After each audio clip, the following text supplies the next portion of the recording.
Good evening. It's Annette and my darling husband,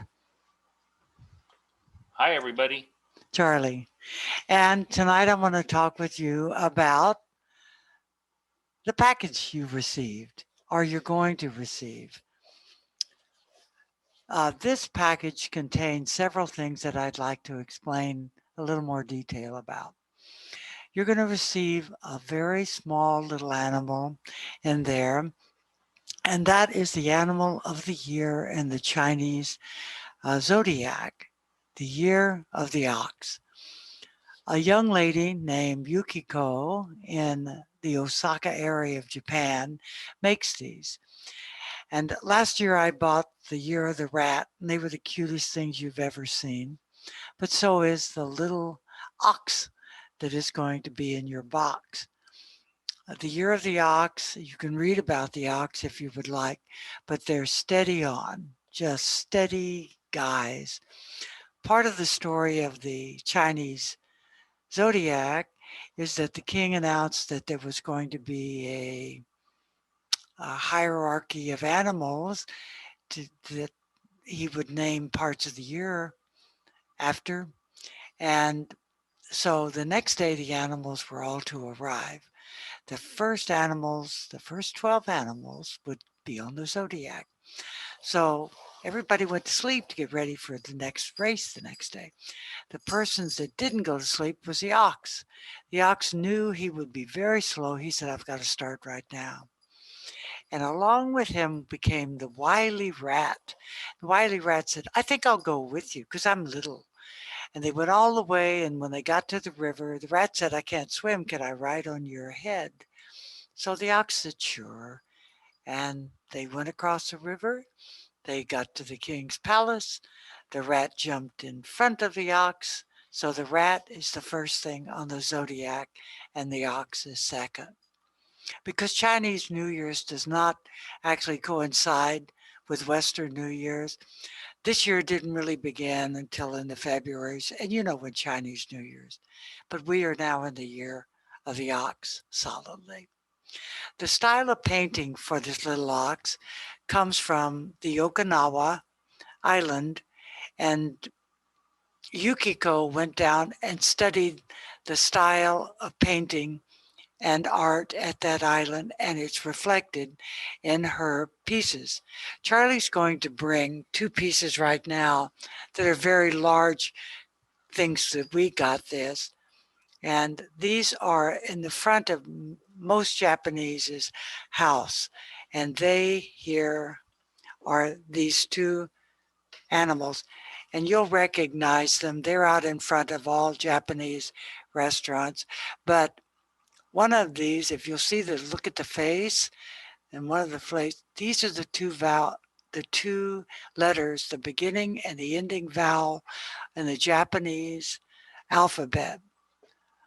Ah and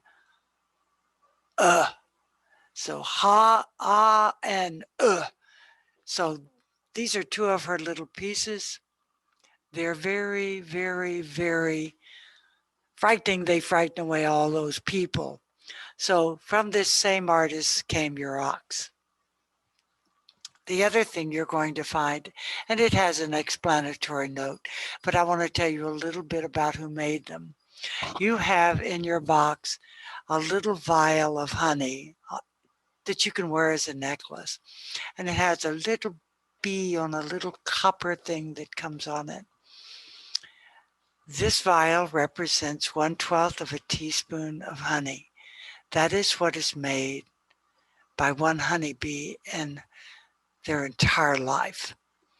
And I think that is a beautiful thing to look at, just to look at a lifetime of work. And I thought, especially if you have children, that you'd want to share this with them.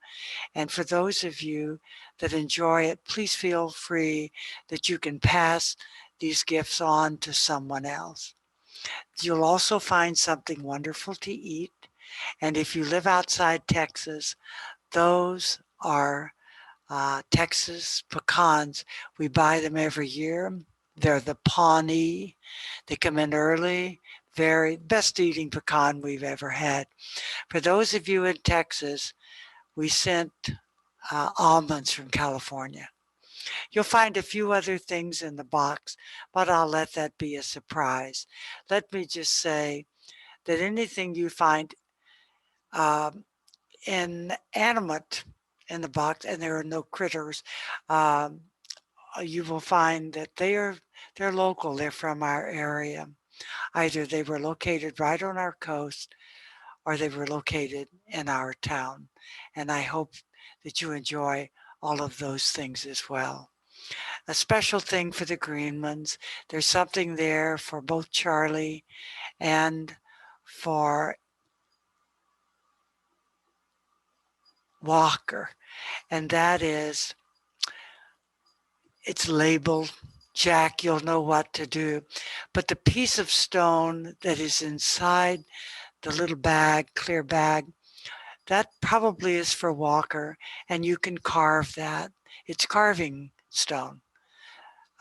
So he can carve a figure into that. We love you all, and I hope you enjoy these beautiful little boxes. We certainly enjoyed putting them together.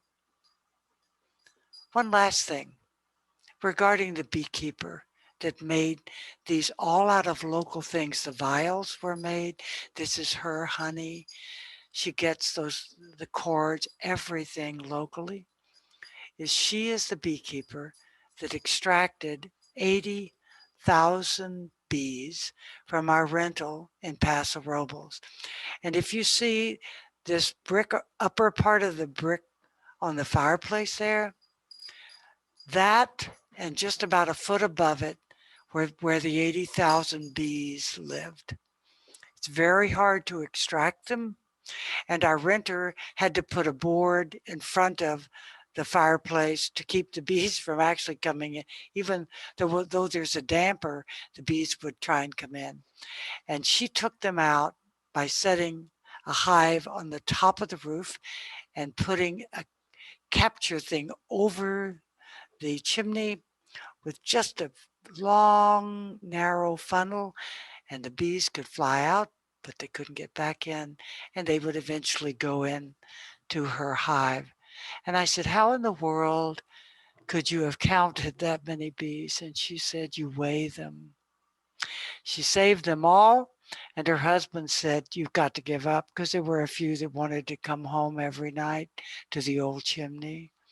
And what she did was brought her vacuum, took them all home to add to their hive, which she put up at her home. So that's the lady. Her name is Sue Holzman, the queen bee. And I hope you really enjoyed this.